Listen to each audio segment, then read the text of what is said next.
India, सच सबसे पहले सबसे तेज।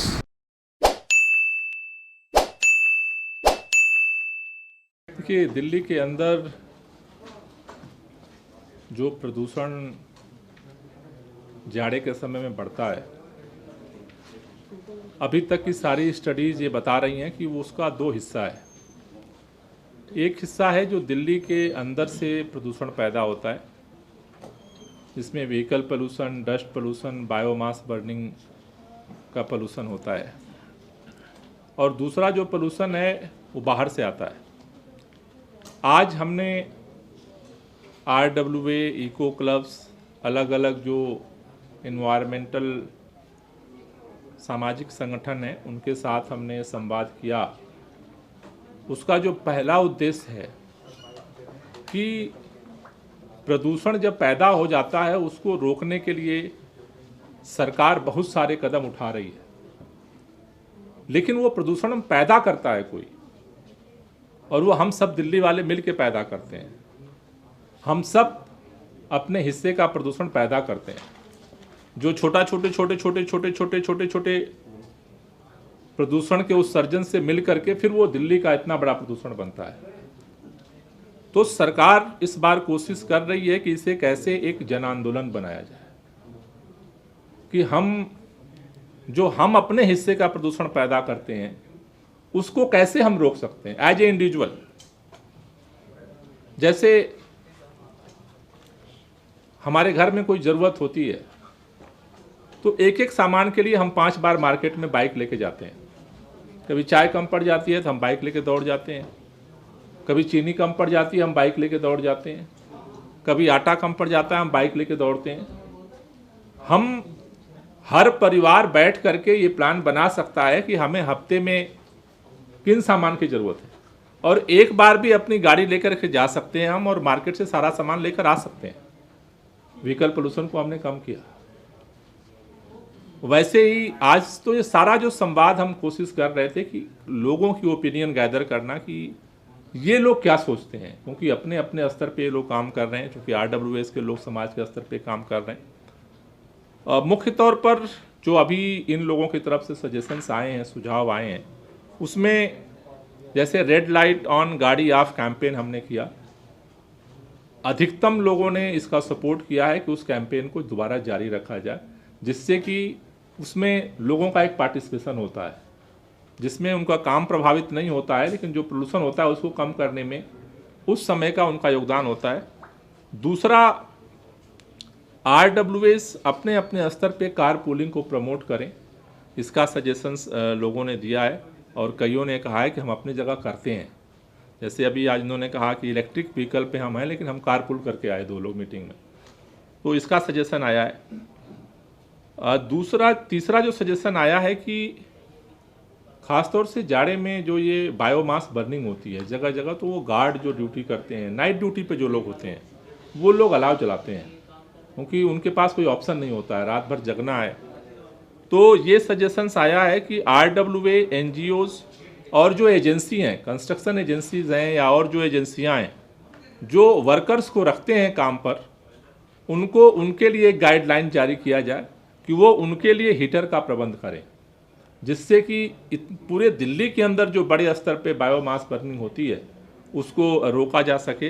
ये एक इम्पॉर्टेंट जो है वो सजेशंस लोगों का आया है। दूसरा और अगला जो सजेशंस आया है कि जो RWAs हैं या इस तरह के जो संगठन हैं जो काम करते हैं, उनका एक व्हाट्सएप ग्रुप बनना चाहिए, जिससे कि अवेयरनेस को ग्राउंड तक लेके जाया जा सके। क्योंकि बहुत लोग टीवी देखते हैं, बहुत लोग अखबार पढ़ते हैं, लेकिन बहुत ऐसे लोग हैं जो केवल अपने मोबाइल तक सीमित हैं। तो व्हाट्सएप ग्रुप पे कैंपेन का सुझाव आया है। उसके साथ साथ जो है ये सजेशंस आया है कि जैसे आज हुई है मीटिंग, उसी तरह से अलग अलग मोहल्लों में RWA स्तर पे RWAs ने प्रस्ताव दिया है कि वो वहाँ पे वर्कशॉप कराने को तैयार है, जिससे कि लोकल लेवल पे, निचले स्तर पे लोगों को अवेयरनेस हो सके और वो क्या हिस्सेदारी कर सकते हैं, लोग बैठ करके आपस में चर्चा करके डिसाइड कर सकें। तो मुख्य तौर पर इस तरह के ये करीब 8-10 सजेशंस आए हैं। इन सजेशंस को लेकर के हम सरकार के डिपार्टमेंट्स के साथ हम प्लान करेंगे आगे। और जो अपना विंटर एक्शन प्लान है, सरकारी पहलकदमी के साथ साथ जन भागीदारी कैसे इसमें बढ़े, इस बार हम इस पे जोर देना चाहते हैं। तो आज के संवाद से हमें उसमें मिलेगी सहूलियत। दूसरा, बहुत सारे लोगों से जो अलग अलग काम कर रहे हैं, हमने आज एक ईमेल जारी किया है greenwarroom@gmail.com। तो दिल्ली के चूँकि गाइडलाइन की वजह से बहुत कम लोगों को, हमने सिलेक्टेड लोगों को यहाँ बुलाया था। कोई भी दिल्ली का वासी, चाहे वो किसी तरह का सजेशंस अगर रखता है और चाहता है कि भाई जन भागीदारी कैसे, लोगों की हिस्सेदारी कैसे प्रदूषण कम करने में हो सकती है, सरकार को सजेशन देना चाहता है, तो greenwarroom@gmail.com पे वो अपना सजेशंस जो है हमें 2 दिन के अंदर भेज सकता है, जिसको भी हम अपने विंटर एक्शन प्लान में शामिल करेंगे। सर, आपने कुछ दिन पहले कंस्ट्रक्शन कंपनियों के जो हैं उनसे बात किया था, लेकिन अभी भी दिल्ली की अगर बात करें तो मथुरा रोड पे इतना बड़ा कंस्ट्रक्शन का काम चल रहा है, लेकिन वहाँ कहीं भी किसी भी तरह का जो प्रोटोकॉल है वो नहीं निभाया जा रहा है। आज भी मलबे खुले में पड़े हुए हैं, कई दिनों से जो बारिश का पानी था वो जमा हुआ है और कंस्ट्रक्शन फुल स्विंग पे चल रहा है। डस्ट पॉल्यूशन वहाँ ज़्यादा है, उसके लिए आप लोग क्या करेंगे? नहीं, अभी हमने उनको 15 दिन का समय दिया था। अब अगर फिर भी अगर नहीं करते हैं तो फिर उसके खिलाफ हम अभियान शुरू करेंगे। सर, कब तक होगा ये? क्योंकि लगातार अब चीज़ें जैसे नवंबर अक्टूबर आ रहा है, लेकिन अगर ये उनको तो देखना चाहिए, जैसे आप लोगों ने बात भी की थी एलएनटी नहीं, जो नहीं कर रहा उसके खिलाफ कार्रवाई करेंगे, उसमें तो कोई छूट नहीं मिलेगी।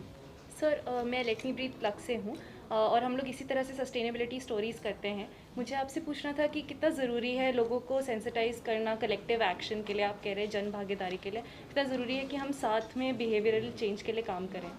नहीं, ये तो सबसे ज़रूरी है, क्योंकि सरकार जो कोशिश कर रही है कि 2 लाइन ऑफ एक्शन पे काम करना।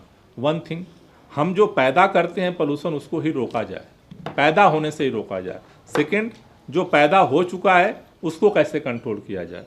तो जो पैदा हम करते हैं दिल्ली वाले, अपने हैंड से जो हम पोल्यूशन पैदा करते हैं, उसको कंट्रोल करने के लिए जन भागीदारी, और जन भागीदारी उनको जब तक अवेयरनेस नहीं होगा तब तक जन भागीदारी को सुनिश्चित नहीं किया जा सकता।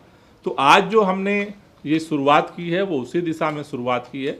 आज प्रतिनिधियों के साथ बात हुई है और इसको हम नीचे ग्राउंड लेवल तक लेकर के जाएंगे, जिससे कि लोगों को अवेयर किया जा सके कि हम जो प्रदूषण कैसे कैसे पैदा करते हैं, ये हमारे माइंड में क्लिक होना चाहिए कि हम कैसे प्रदूषण पैदा करते हैं, हमारी क्या कंट्रीब्यूशन है इस पोल्यूशन में।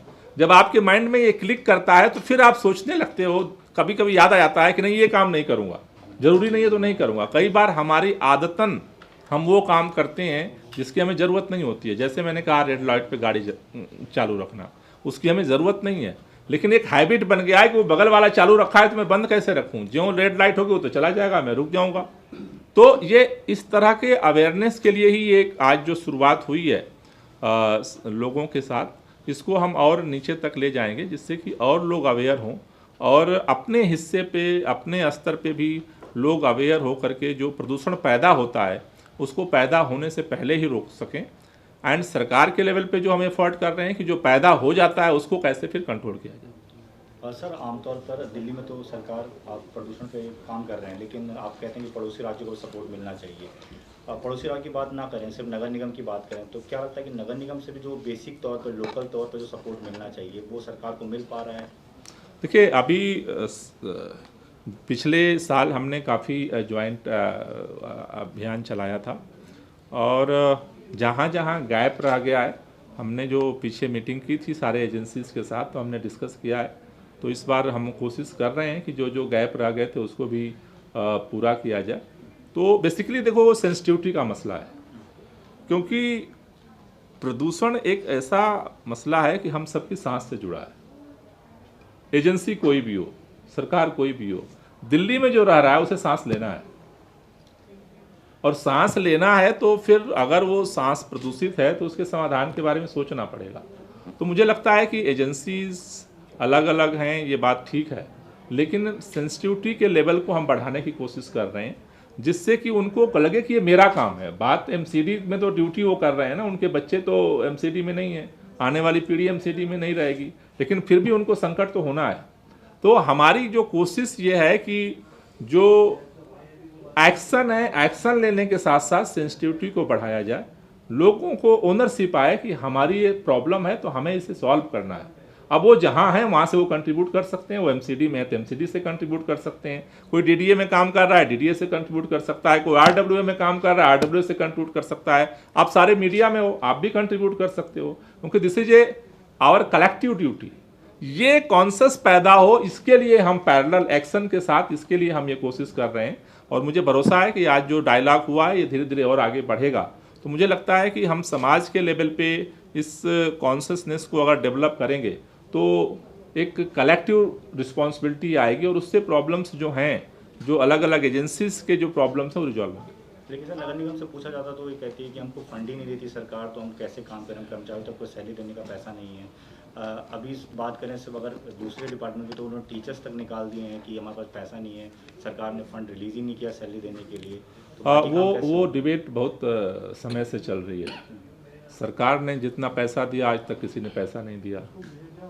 अब एमसीडी की स्थिति तो यहाँ पाई है कि अब वो एमसीडी बेच के ही बस एमसीडी चल सकती है। तो अब जाते जाते तो सिलसिला ये चला है कि जितना बेच सकते हो बेच के निकल लो, तो वो एक अलग मसला है। लेकिन डिपार्टमेंट के अंदर लोग काम कर रहे हैं और डिपार्टमेंट के अंदर जो लोग काम कर रहे हैं उन्होंने पिछली बार भी कोऑपरेट किया था और मुझे भरोसा है कि इस बार भी करेंगे। सर, आपने इसको जन आंदोलन बोला है कि ये जन आंदोलन होगा। अभी मार्च में भी हुआ था और अभी कुछ दिनों पहले भी काफ़ी सारे यूथ आए थे जो दिल्ली सेक्रेटेरिएट के बाहर प्रोटेस्ट कर रहे थे। उनकी डिमांड यही है कि उन लोगों ने एक लिस्ट प्रिपेयर की है डिमांड्स की कि उसको कंसिडर किया जाए, उसको देखा जाए। लेकिन दिल्ली इन्वायरमेंट मिनिस्ट्री से फिलहाल कोई रिस्पांस नहीं आया। उनको 2 बार अंदर बुलाया गया, उनका डिमांड किस चीज़ के लिए? सो क्लाइमेट यूथ एक्टिविस्ट की we want to be a part. हम चाहते हैं कि हमारी ये जो डिमांड्स हैं वो दिल्ली सरकार सुने और उन्हें आश्वासन भी दिया जा रहा है कि ऐसा होगा, लेकिन उसके बाद फिर कुछ उन्हें सुनने के लिए नहीं, मेरे संज्ञान में ये नहीं है। अगर आपके पास वो है तो आप मुझे मेल कर दो। सर एक आखिरी सवाल, छठ पूजा पर प्रतिबंध लगाया गया इस साल भी, पिछले साल भी कोरोना के कारण नहीं लगाया गया था, इस बार भी लगाया गया है। डीडीएमए का जो ऑर्डर है उसके मुताबिक, इस पर क्या कहेंगे? अब तो डीडीएमए का जो निर्णय है वो आपके सामने। Thank you.